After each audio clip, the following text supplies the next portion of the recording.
Bismillahirrahmanirrahim. Assalamualaikum warahmatullahi wabarakatuh. Selamat pagi teman-teman. Kita jumpa lagi ya di perubahan. Kita akan melanjutkan ya belajar itu di solving the ego, realizing the self. Sebelum kita awali, kita berdoa supaya kita dapat ini bisa lebih berkah dan lebih bermanfaat. Berdoa silakan. Bismillahirrahmanirrahim. Rabbi zidna ilma warzuqna fahma birahmatika ya arhamar rahimin. Amin. Monggo, Bang Jago. Oke ya, kita mulai. Oh, ini ada Nenek juga udah masuk nih ya. Assalamualaikum Nek, sehat-sehat selalu. Oke lah, kita bahas sedikit lah sifat ego, lupa saya. Jadi masih kita akan bahas soal bangunan ego gitu ya. Bangunan ego. Karena dibangun oleh posisionalitas, ego tidak punya pilihan untuk menjadi apapun selain posisinya. Gitu ya. Dia terikat pada posisi. Dan kerajaan ego itu adalah kerajaan ego itu kalau dalam filsafat tuh dia tidak mengenali kebenaran. Dia tidak mengenali kebenaran. Tidak ada realitas kebenaran. Yang ada itu ya hanya realitas gitu. Tidak ada kebenaran, yang ada hanya realitas. Itu ego. Oke. Mari kita lihat gitu ya. Jadi ego itu berarti dia mereduksi ya kehidupan gitu ya, mereduksi alam. Oke. Jadi ego itu punya kecenderungan untuk mereduksi alam, pandangan alam gitu ya. Pandangan alam Western itu kan pandangan dunia material, realitas. Ya, dia realitas. Tidak ada kebenaran. Tidak ada kebenaran. Dan kebenaran ini nanti ada dua gitu. Ada kebenaran subjektif yang disebut kebenaran subjektif itu kebenaran yang sesuai LOC masing-masing. Ada kebenaran ultimate, wahyu gitu. Nah, ada kecenderungan itu di dalam dunia spiritual untuk mengingkari wahyu. Tapi dia, yuk, ikuti aja kebenaran subjektif. Ada semacam itu. Termasuk Hawking juga tidak. Termasuk Hawking itu tidak begitu merangkul wahyu sebagai sumber kebenaran. Karena memang mungkin Hawking traumatik karena kebanyakan orang yang mengaku menerima mengaku punya kitab suci wahyu tapi justru reduksionis. Ya, maka Hawking dia tidak ada itu ya. Tidak dibikin peta kesadaran itu kan sebenarnya upaya untuk mengatasi kebingungan. Ya, definisi Hawking terhadap kebenaran itu adalah posisi relatif. Kebenaran itu relatif. Kebenaran itu relatif. Subjektif. Tidak ultimate gitu. Dan itu ya saya mengerti itu. Karena justru yang kita melihat selama ini kan wahyu ini mudeng. Jadi yang karena kebenaran itu relatif, ya. Share screen kan? Share screen.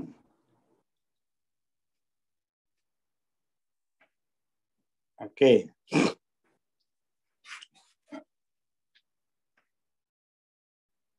Karena kebenaran itu relatif, maksudnya Hawking itu bukan kebenaran. Jadi coba teman-teman baca buku Hawking, Truth versus Falsehood.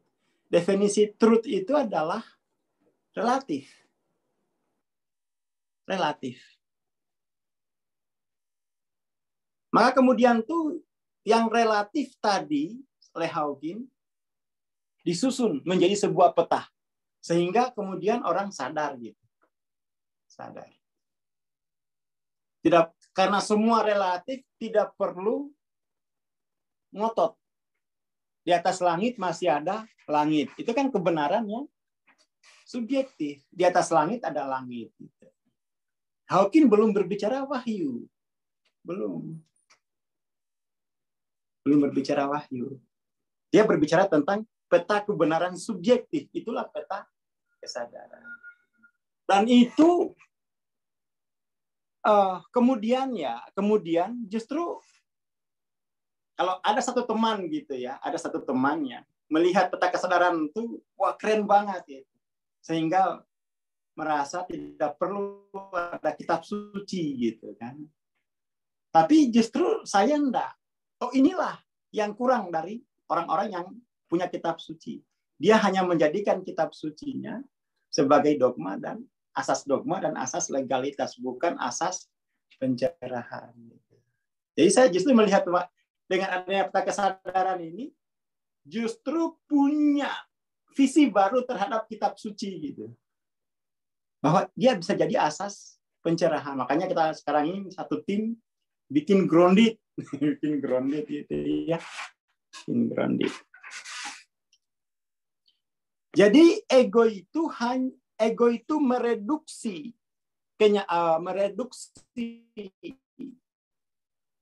pandangan alam hanya sebagai realitas, tidak kebenaran. Tidak ada kebenaran pada ego itu. Hanya itu. Makanya kalau teman-teman coba ya, baca ayat-ayat tentang kafir. Ayat-ayat kafir itu kan isinya, ini saya baru baca 2 halaman kemarin, ada 500 ayat yang menggunakan kata kafir. Itu adalah biasanya kan orang kafir itu digambarkan di Quran itu percakapan dengan Nabi gitu kan. Orang kafir melakukan percakapan dengan Nabi, artinya ini orang pintar. Orang pintar yang memiliki pandangan reduksionis gitu. Coba dibaca ya teman-teman. Ayat tentang kafir itu orang pintar yang mereduksi alam gitu.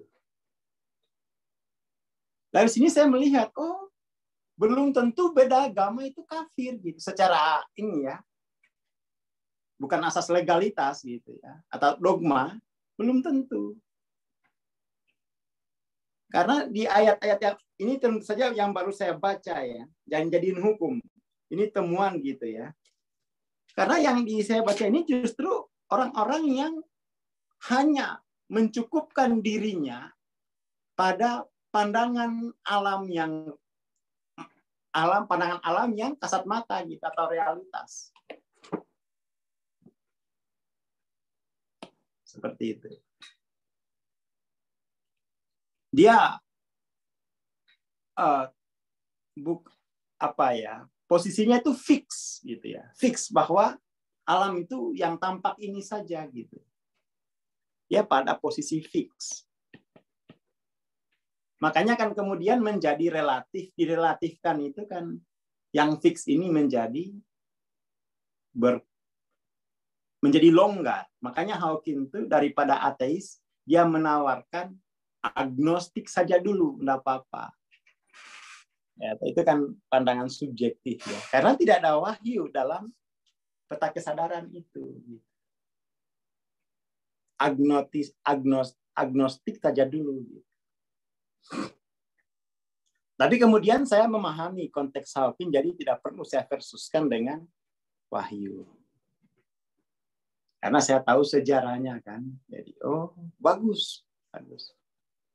Menjadi wasilah orang untuk melihat kembali wahyunya sebagai asas untuk pencerahan. Kita lumayan terpancing kita kan. Terpancing. Membangunkan saya kira. Karena memang selama ini kan dogma legalitas, dogmatis legalitas.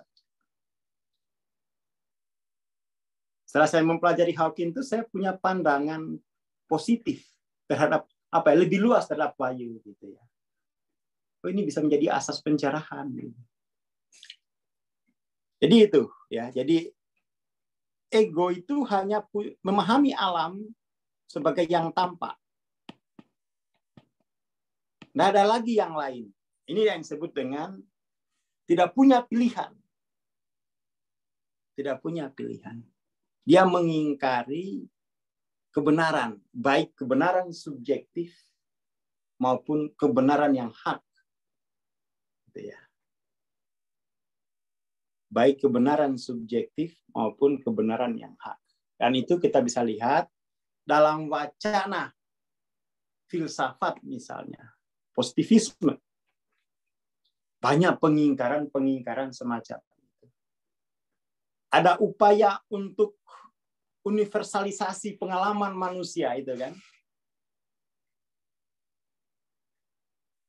Karena memang reduksionis. Ada upaya globalisasi untuk westernisasi gitu kan. Ya, itu globalisasi untuk westernisasi.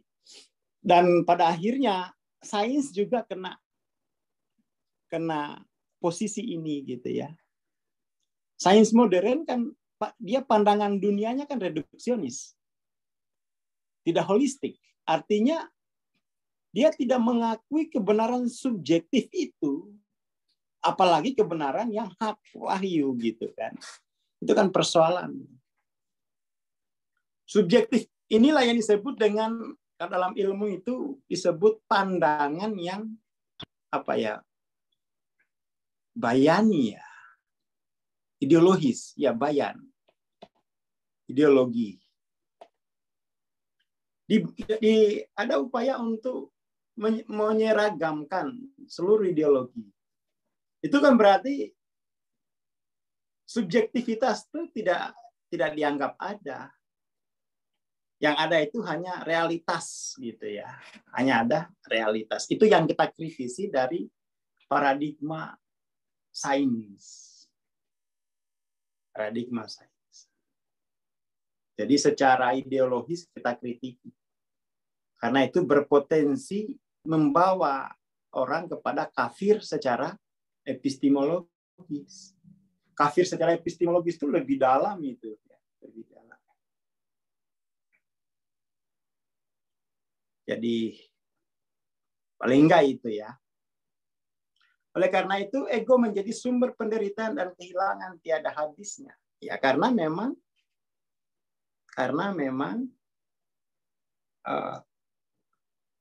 dia menuju objektif, dia menuju material gitu ya. Selain semua itu, ego takut terhadap masa depan ya.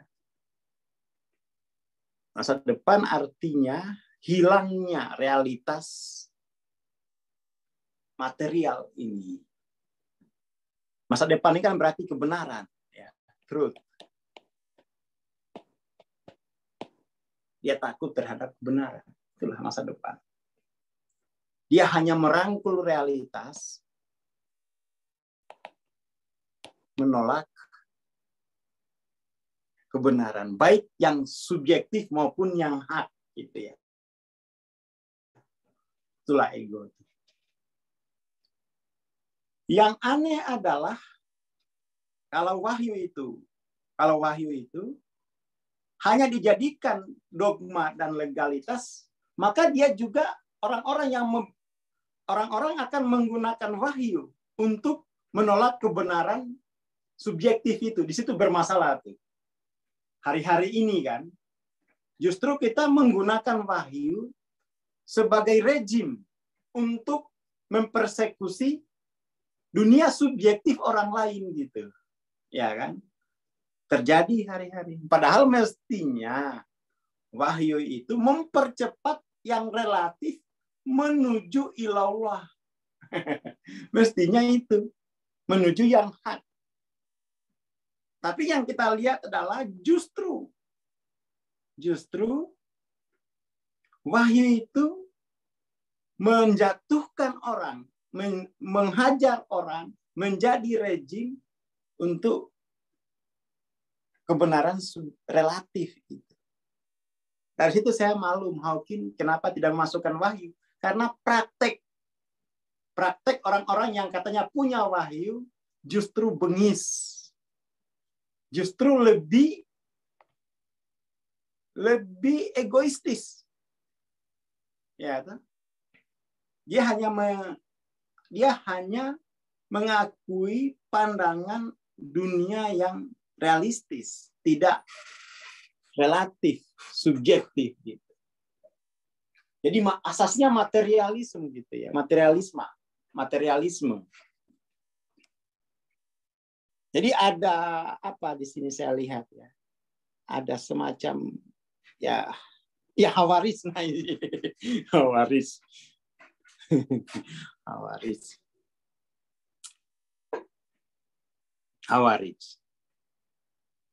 Kita harus sadar ini, mestinya itu datangnya wahyu, ya, datangnya wahyu. Dia memberi kabar gembira kepada seluruh kebenaran subjektif. Dari relatif menuju hak ilallah. Dari subjektif menuju maha subjek. Nah, ini PCI itu dari awal ya, dari awal. Jadi mengakui kebenaran subjektif sebagai proses progresif. Tapi kebenaran subjektif itu harus punya tujuan menuju ilallah. Kalau enggak nanti ngambang-ngambang saja itu. Dan pada akhirnya juga dalam temuan kita di peta kesadaran, ya ending kebenaran subjektif itu juga ilallah. Lihat peta kesadaran di level 700. God view-nya self. Ya, self ini kan Tuhan yang imanen. Lalu kemudian self view-nya atau life view-nya huwa is. Ya, dia merujuk lagi ke Tuhan gitu ya. Itulah wahyu sebenarnya. Cuman persoalannya Hawking itu sampai kepada self tidak membaca wahyu. Dia hanya gigih untuk melampaui relatif. Relatif itu dilampaui terus-menerus gitu. Tidak fix dia. Dia tidak mememfiskan kebenaran yang relatif itu. Itulah jujurnya jiwanya Hawking gitu ya. Makanya ketika saya perlihatkan peta kesadaran itu kepada guru saya, dua guru saya yang hafal Quran, walaupun Hawking mengkalibrasi Nabi Muhammad 130 ya. Pernah salah satu event gitu ya. Tapi ketika saya ceritakan, kata guru saya, Hawking ini orang jujur. Dia tidak puas dengan kebenaran yang relatif. Dia mau pada kebenaran yang non-dual gitu ya. Meskipun tidak lewat proses wahyu. Jujur orangnya. Jadi sama guru saya itu Hawking itu disebut jujur. Jujur. Dia tidak pernah puas dengan yang relatif. Gitu ya. Makanya dia sampai pada mentok meleburnya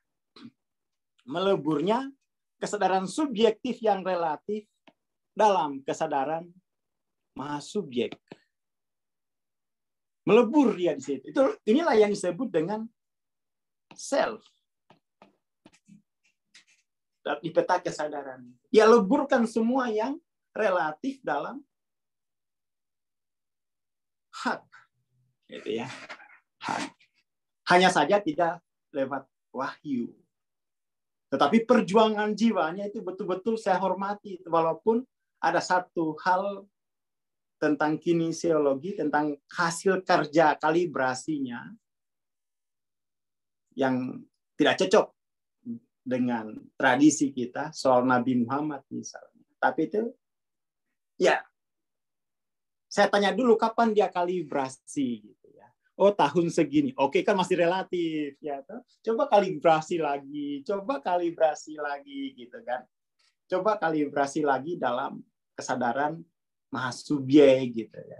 Saya tidak terlalu mempersoalkan itu karena ya ini sesuatu yang relatif, bukan wahyu gitu ya. Tapi banyak juga teman-teman yang langsung antipati dengan Hawking. Bagaimana bisa sih kamu menerima Hawking itu? Padahal, loh, karena saya tahu persoalannya. Ada kebenaran subjektif yang relatif, yang Hawking sendiri juga tidak pernah puas dengan itu. Nah, Islam dikalibrasi 500. Tahun 2000-an dia kalibrasi lagi 700. Di akhir-akhir hayatnya dia mencoba kalibrasi 940, tapi dia buat syarat dengan catatan ayat-ayat perang dihapus deh.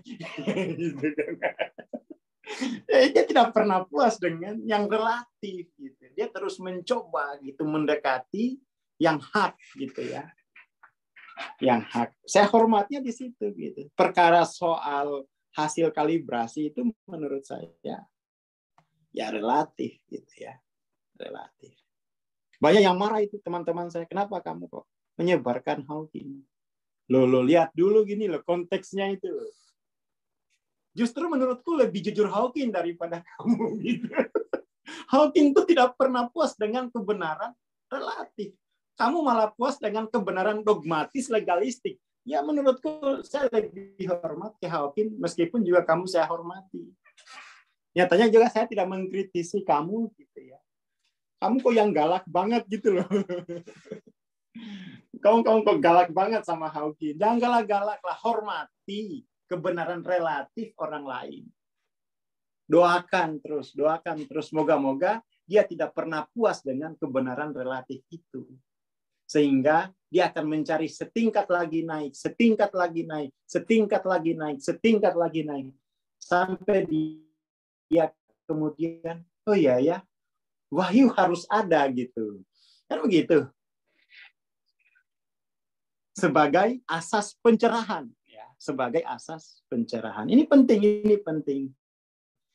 Justru saya karena mempelajari Hawking itu punya pandangan wahyu harus menjadi asas pencerahan. Maka kemudian kita mesti grounded ayat-ayat yang untuk pencerahan. Itu sedang kita kerjakan gitu ya. Kita kerjakan. Timnya ini ada, sudah ada timnya di kantor. Jadi itu persoalan dasarnya, ya, persoalan dasar. Realitas versus truth. Wah itu ya. Reality versus truth. Ego itu memversuskan realitas dan kebenaran. Baik yang subjektif, apalagi yang hak. Gitu ya. Maka memang sebenarnya tidak ada celah ini. Tidak ada celah. Nah, dari pembacaan saya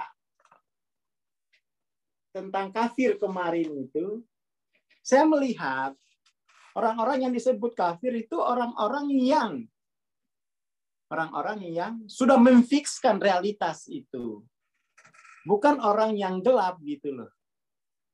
Jadi ini ada upaya untuk mereduksi intelek menjadi rasio gitu ya. Jadi ini punya ciri khas. Jadi ayat-ayat kafir ini dalam pembacaan saya berdasarkan kesadaran itu dia khas maknanya gitu. Bukan dalam posisi gelap gitu ya. Bukan posisi gelap saja. Kalau gelap kan dulumat ya. Tapi gelap itu difikskan gitu. Nah, itu kafir itu. Kegelapan itu difikskan. Hanya inilah alam itu. Kalau belum difikskan saya kira dia belum kafir. Dia statusnya dolal ya. Apa dulumat gitu ya. Jadi ini saya jadi tertarik meneliti lebih jauh lagi tentang diksi Quran itu ya. Jadi seru saya. Jadi seru setelah 5 tahun. 5 tahun mensosialisasikan peta kesadaran berarti itu dari tahun 2009 lah ya. Berapa tahun? 2009 ke 2022. 13 tahun. 13 tahun saya geluti, 8 tahun saya pelajari sendiri, 5 tahun pelajari bareng-bareng, tambah menarik ini. Tambah menarik, tambah seru pokoknya. Tambah seru.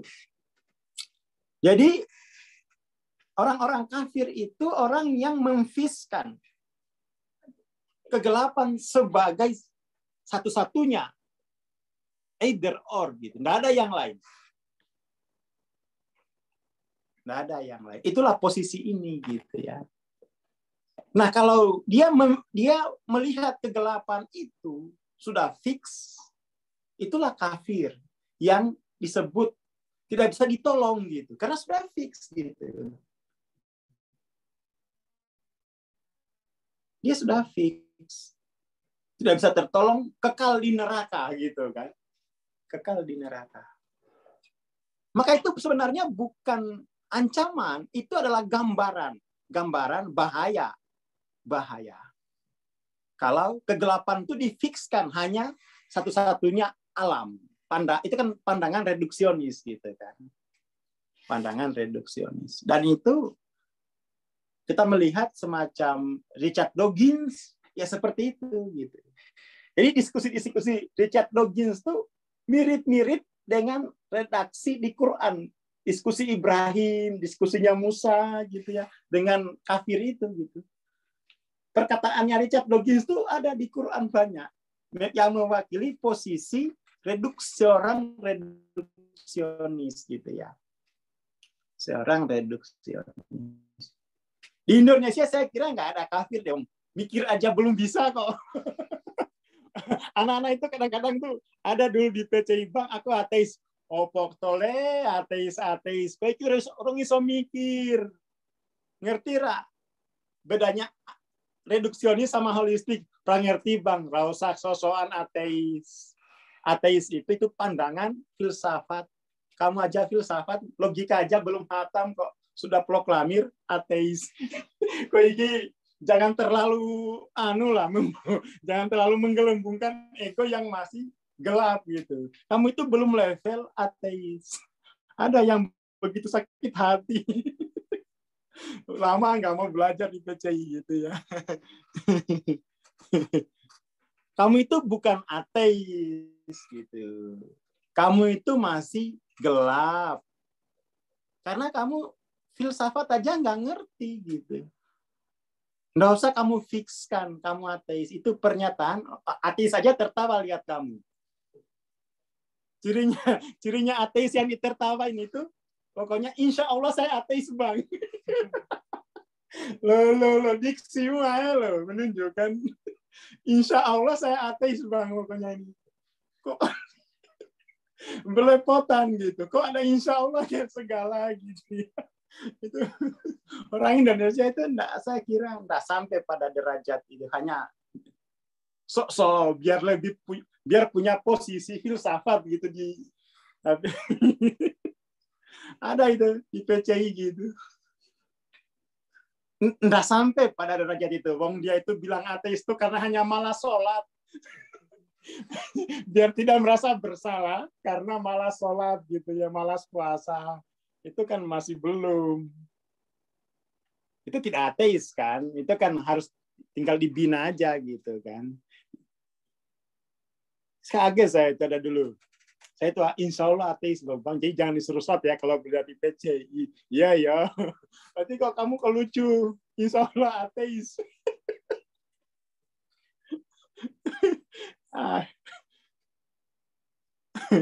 Ya itu hanya dia dengan ateis itu menjadi sebuah posisi sosial kan. Karena takut dihakimi terus oleh dogma legalitas itu. Dia akhirnya menyelamatkan dirinya. Aku udah traumatik dihakimi, tolong jangan dihakimi ya. Aku ateis gitu. Itu cari posisi pemikiran kan. Enggak kamu itu bukan. Sekarang malah alhamdulillah rajin sholat gitu ya. Udah sholat tobat segala gitu. Enggak. Kamu itu masa ateis kok pakai insya Allah. Ya cari aman sebenarnya. Biar tidak merasa bersalah terus-menerus gitu. Karena ancaman dogma dan legalitas itu. Ini pasti Bang Aswar rajin sholat. Makanya dia insya Allah saya ateis Bang. Jadi jangan dipanggil sholat ya. Itu kayak menghindari Mas Camim gitu ya. Soalnya kan kalau Mas Camim Ya emang saya suruh ketarik saya sholat gitu ya. Kalau saya ini tuh agak-agak lupa gitu ya. Jadi itu ya. Jadi maksudnya itu. Dia mengingkari alam subjektif dan alam non dual itu. Maka kemudian untuk melonggarkan ego, coba lihat, melonggarkan ego, dia tidak boleh dimusuh. Dia tidak boleh dianggap musuh. Dia hanya serangkaian kebiasaan berpikir yang mengakar pada realitas. Yang mengakar pada realitas.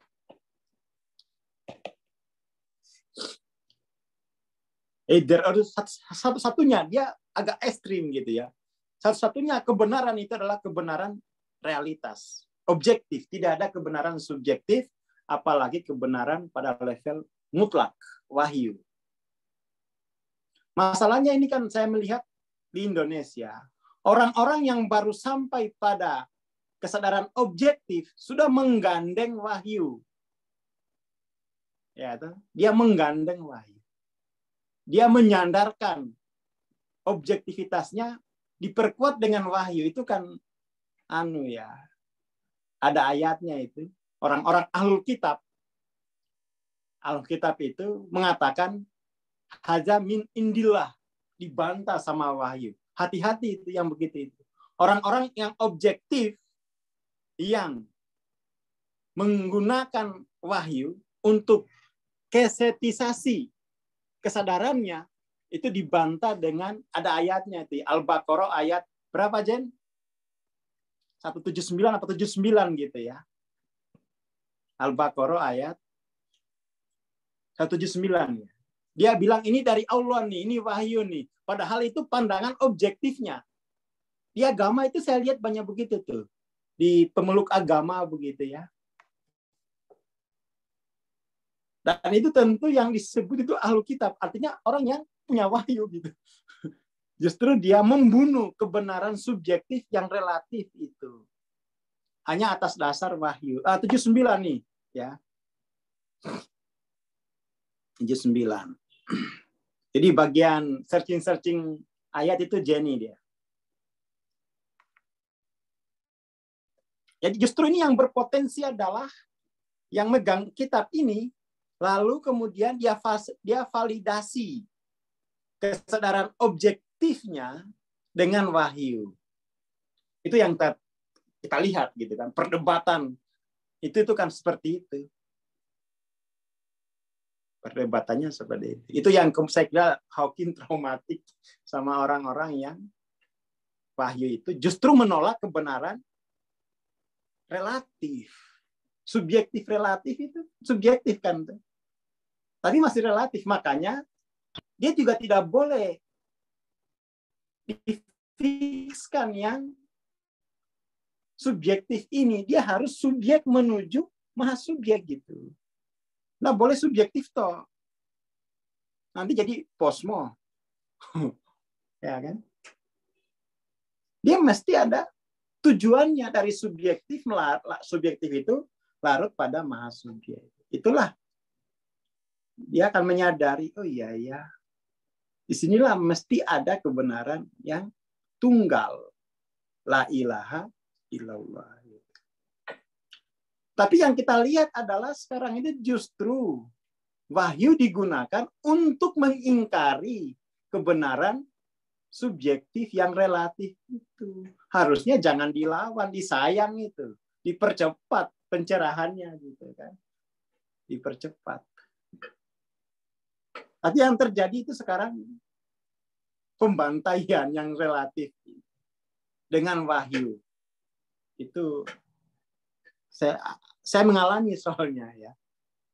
Ada teman-teman yang ekstrim sekali atas nama wahyu dipakai untuk menghajar ini. Padahal harusnya itu ditemanin. Kamu bisa temanin oleh wahyu dia. Sampai imanlah dia kepada kitab sebagai wahyu. Ya, itu kan progresif. Kan bertambah tuh rukun imannya. Iman kepada Tuhan. Iman. Ya, Dia bertambah, bukan langsung disikat gitu, atas dasar objektivitas dari wahyu. Waduh.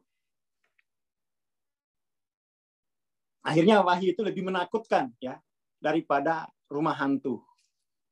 Itu kesalahan sosialisasi, kesalahan sosialisasi. Wahyu itu menakutkan. Pokoknya kalau sudah dalil itu pasti cambukan itu. Bukan mengurangi ketegangan relatif, tetapi malah menambah ancaman hukuman. Yes. Akhirnya teman saya tadi, Bang, saya ateis ya, biar enggak kamu, biar enggak dihukumi dengan wahyu. Ya. Ini nih yang harus kita butuh ulama yang mendampingi. Jadi kita butuh ulama, butuh tukang ceramah, dan tukang ceramah lah ya, khotbah, pengkhotbah. Kalau tukang ceramah itu berarti ceramah itu sebagai profesi. Mungkin kayak sekarang inilah ya. Pengkhotbah yang mempercepat masyarakat melampaui kebenaran relatif itu. Ya, kita butuh itu, kita sangat urgen itu, sangat urgen. Ya, sangat urgen. Kalau enggak, waduh. Kita butuh model-model ini ya. Kita butuh subjek mahasubjek. Jangan enggak ada M-nya ini MS Jenny. Jen, perbaiki Jen ya. Pantasan tadi tanyain Mbak Sani MS. Bukan mens, MS. Jangan sampai salah ini lagi ya, MS. Mahasubjek ya. Pantasan tadi Mbak Sani nanyain. Saya nggak sadar. Jadi jangan sampai kita menggunakan wahyu untuk mengobjektifikasi yang sudah relatif gitu kan, untuk memfikskan yang sudah relatif. Itu betul-betul kejam itu sudah perjuangan loh. Ini kok datang wahyu yang kembali mendorong kepada yang relatif untuk diobjektifkan. Wah, itu hati-hati ini ya yang suka berdalil. Perhatikan posisi, mubalik aja ya, mubalik. Perhatikan posisi apa namanya itu ya. Kan kalau harus mufid gitu ya. Perhatikan posisi lawan teman bicaranya gitu loh. Kalau saya kira kita abai dengan posisi relatif subjek yang kita hadapi, kita akan terjebak dalam reduksionis. Yang sudah relatif, kita fikskan dengan wahyu. Itulah dogma. Ya, hancurlah agama kita ini. Hancur sudah. Kalau kita memperlakukan wahyu itu secara objektif. Selesai sudah. Kita akhirnya dari subjek menuju objek. Biar orang takut melawan, ini wahyu. Mau diapa loh? Itu penyalahgunaan wahyu. Itu penting sekali ya. Saya termasuk korban yang hampir berkelahi itu. Karena mau diobjektifkan pakai wahyu. Gila ya. Mau diobjektifkan secara politik. Bahwa kalau kamu nggak masuk NII, kamu kafir. Oh, kalau begitu caramu, kita keluar masjid, kita baku hantam aja di lapangan. Iya, saya pernah itu mau diobjektifkan. Tiap habis modusnya itu tiap habis Isya. Karena kan saya dulu polos gitu ya, soleh lah ya, gambar-gambar gitu. Masih periode soleh, kelihatannya gitu. Diincer ternyata, ya Allah soleh aja loh diincer. Makanya sekarang saya kemana-mana pakai celana pendek gitu. Pernah pakai celana panjang, gamis, koko diincer. Untuk diobjektifkan gitu ya. Ketemu diajak ngaji. Kok lama-lama menjurus ke politik? Kok lama-lama menuju objektif ini? Ya, tuh.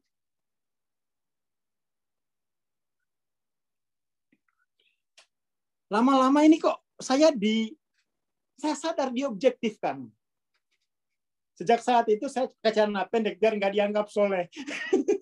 Soalnya kalau dia nggak soleh itu ada diincer gitu loh.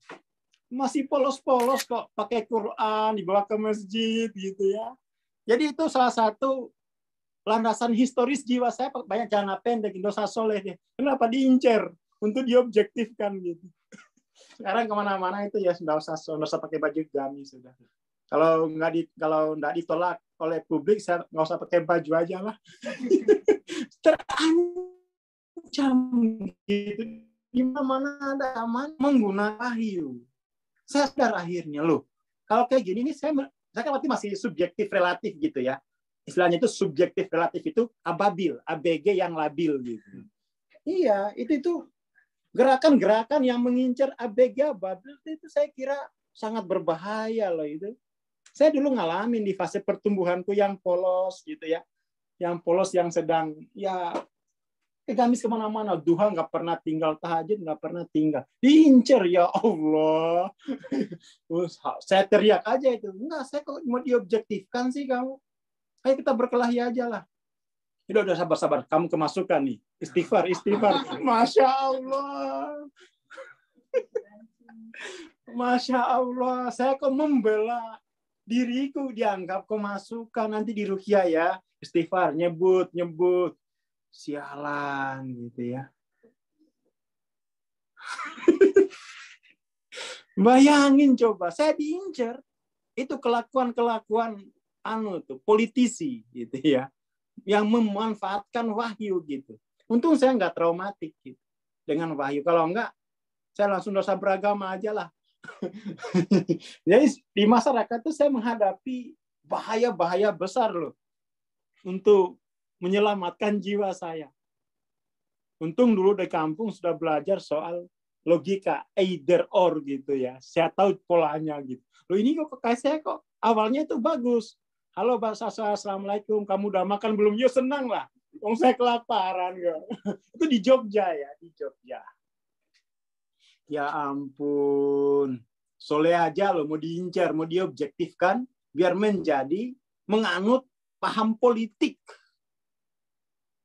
Jadi wahyu itu digunakan untuk mengobjektifkan jiwa saya gitu.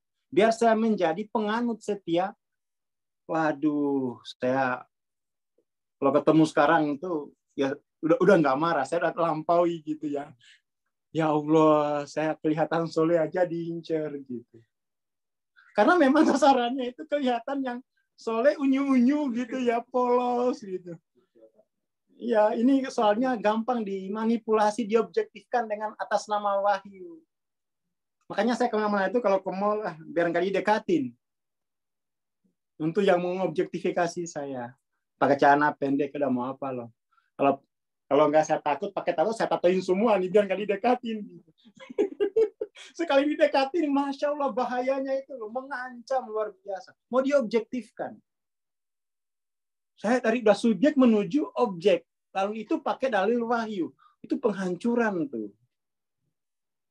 Itu yang disindir di Al-Baqarah ayat 79 gitu ya. Kamu kok mengobjektifkan saya sih? Saya tahu loh logika itu. Saya dari SMP itu udah kuat logikanya gitu. Lalu dibilang kamu kesurupan, istighfar. Ya Allah, sakit hati betul saya itu. Saya kok membela diriku malah dianggap gila gitu. Ya Allah, bayangin coba saya membela diri malah dianggap kesurupan. Gila, gimana nggak sakit hati saya. Sejak saat itu saya pokoknya pakai celana pendek kemana-mana gitu. Udah. Ini penting sekali ya. Tolong ini para mubalik gitu ya. Sosialisasikan wahyu kepada yang masih relatif itu gitu loh. Kita lihat tuh, coba kita lihat ya, Al-Jumu'ah ayat 2 itu. Nabi itu melakukan sosialisasi kepada yang masih dolal, tersesat dalam relativitas itu. Dia sucikan, lalu kemudian dicerdaskan. Bukan diobjektifkan, bukan begitu, Jainal. Aduh, kok diobjektifkan sih? Harusnya disucikan, ya toh, disucikan. Biar kemudian tuh dia cerdas, biar makin dekat dengan kesadaran non-dual, malah makin dijauhkan gitu. Ini praktek ya, saya pengalaman sendiri nih. Pengalaman sendiri. Makanya teman-teman yang masih polos ya bagaimana ya menghindarkan diri dari ancaman diobjektifkan dengan menggunakan wahyu. Saya pakai politik pakaian gitu ya. Saya nggak usah soleh lah pokoknya. Makanya saya mau ganti aja KTP jadi Alex Fernando. Nama-nama, kalau perlu itu pakai nama-nama siapa gitu yang nggak bisa didekati lagi. Soalnya ketika saya membela diri kok dianggap gila gitu loh. Aswar kamu gila ini. Istighfarnya gimana sih kok saya jadi salah kayak gini. Didominasi. Enggak mau. Jadi ada sanatnya yang celana pendek ini. Ada sanatnya. Ada sejarahnya gitu. Jaja Deso Milang Koryu. Aduh. Pokoknya nggak mau lagi saya udah. Itu saya di usia 17-an gitu ya. Pertama kali saya ke Jogja. Diincar ternyata ya Allah. Gara-gara nama saya Aswar, rajin ke masjid itu. Iya, itu saya digarap di masjid loh. Itu saya digarap di masjid. Makanya saya agak kalau nggak sama Mas Camin ingatin ya ke masjid gitu. Masih traumatik gitu. Masih mencekam jiwa saya gitu ya. Digarap di masjid habis Isya gitu. Asum tenan habis Isya aku rajin jamaah waktu itu masih polos gitu ya. Wah digarap ya Allah kita pemerkosaan nih gitu. Pemerkosaan ideologi gitu. Saya mau kasih nama Bang Jovi lah ya. Biar dikira turunannya Bon Jovi. Jangan Bang Aswar ya. Bang Jovi aja, Mas. Saya mengalami banyak hal ya yang harus saya ceritakan dalam hidup saya itu. Digarap loh. Jangan Ferguson lah. Ya saya masih belum agak pulih itu ya. Diincar. Ternyata di masjid pun banyak orang yang berusaha mengobjektifkan jiwa saya yang relatif gitu. Dengan dasar biar kamu beriman loh. Beriman itu bukan diobjektifkan, tetapi yang relatif ini di-non-dualkan gitu. Gimana mungkin diobjektifkan atas dasar wahyu? Nggak mau aku. Itu dogmatis namanya. Nggak mau. Ini saya masuk agama itu biar nggak objektif kok. Malah saya sudah beragama, kamu malah mau objektifkan kan? Gimana sih ini? Itulah lika-liku seorang Aswar ya. Jadi banyak tahunya tentang yang gelap-gelap, yang diskotik itu tahu saya modus-modusnya gitu. Maka kemudian tuh saya mencoba untuk membahasakan sendiri gitu, pengetahuanku gitu ya. Alhamdulillah ketemu Mbak bikin sendiri gitu loh. Saya mempelajari itu. Bagi saya itu sangat mencekam ketika saya membela diriku, malah dibilang kesurupan, di ruqyah nyebut gitu. Ya Allah, saya menjadi ragu dengan diriku gitu. Kok mau diobjektifkan gitu. Ya itulah ego itu ya, pintar sekali ya. Menggunakan wahyu untuk menguatkan posisi objektifnya. Tolong ini para mubalik, jangan sampai ada aswar yang masih 17, aswar-aswar yang lain yang berusaha diobjektifkan. Itulah fenomena ateis hari ini. Fenomena ateis hari ini dari kalangan beragama itu karena orang pada akhirnya menggunakan wahyu untuk dogma, objektif gitu ya. Itu namanya kesetisasi wahyu. Oh, banyak itu yang saya lihat kesetisasi. Misalnya menggunakan hadis Nabi untuk membenarkan teori tabula rasa. Itu kesetisasi. Wahyu dijadikan objektifikasi tabula rasa. Banyak itu sekolah-sekolah agama. Makanya anak-anak di sini yang dari yang sekolah-sekolah, udahlah, jangan cobalah kita wahyu ini kita tempatkan untuk asas pencerahan dulu. Jangan digunakan dulu untuk objektifikasi ilmu, salah. Salah. Saya ngalamin perdebatan-perdebatan semacam itu gitu. Saya kira itu ya. Ini saya kira masih relate dengan posisionalitas ego. Bahkan untuk menguatkan posisinya, ego tidak segan-segan menjual wahyu. Ya toh? Membajak, mengkesetisasi wahyu. Mengkesetisasi wahyu. Para mubalik, tolong hati-hati, jangan sampai wahyu digunakan untuk mengkesetisasi pandangan dunia objektif. Karena itu arahnya berbeda. Subjek objek ke subjek mahasubjek. Mestinya wahyu itu digunakan untuk mempercepat pencerahan yang subjek ini menuju dualitas, menuju takwa. Bukan untuk mengabdi pada pandangan politik manapun. Bukan mengabdi pada rezim manapun gitu ya. Mohon maaf kalau panjang ya. Jadi ini membahasakan kembali trauma saya gitu ya. Oh, ini ada istilah-istilahnya ternyata ya. Makanya saya senang sekali ini ada siapa namanya ini Ustadz Gilman ya. Ini saya recommended nih kalau mau belajar ke Ustadz Gilman deh. Relate gitu ya, relate dengan pengalaman itu dia ada istilahnya gitu ya. Tak screenshot nanti saya pelajari.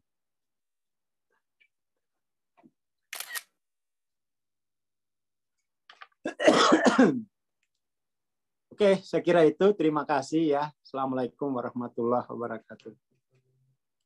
Waalaikumsalam warahmatullahi wabarakatuh. Terima kasih Bang Aswar, terima kasih teman-teman.